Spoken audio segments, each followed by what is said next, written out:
Hey everyone. So today we're diving into a rather unusual and intriguing episode straight out of Zimbabwe's Senate. Imagine this. A quiet day in the Senate turns into a mystery movie scene when parliamentary headphones, yes, headphones go missing. Now, who could have thought that headphones could stir up such a whirlwind? All right, let's get into the thick of it. These aren't just any headphones. They're the official parliamentary headphones used in Zimbabwe's Senate for translations and discussions. So, their disappearance, it's a big deal. And guess what? The plot thickens. There's a name floating around as the possible culprit, Sengezo Chabangu. But hold on, it's not what you think. There's no solid proof yet, and it's all shrouded in suspicions and whispers around the corridors of power. Now, I'm not here to point fingers, because let's be honest, misunderstandings can happen. But it's fascinating, isn't it?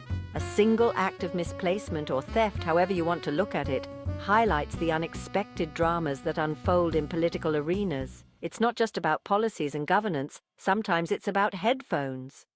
And it's not just the act itself, it's the reactions that ripple through the community and the media. Everyone's watching, everyone's talking. The call for the return of these headphones is kind of a polite reminder of accountability.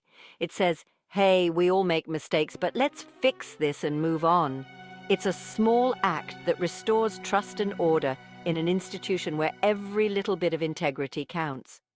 So, what do you think? Is this a simple case of misplaced property, or is there more to this headphone heist? Whatever the case, it's a reminder that in the world of politics, even the smallest things can become big stories. That's all for today, folks.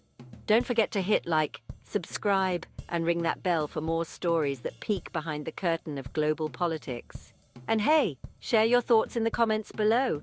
What's your take on the missing Senate headphones? Mystery or misunderstanding? Let's chat. Remember, it's the little things that sometimes tell us the most about our leaders and institutions. Keep questioning, keep watching. Until next time.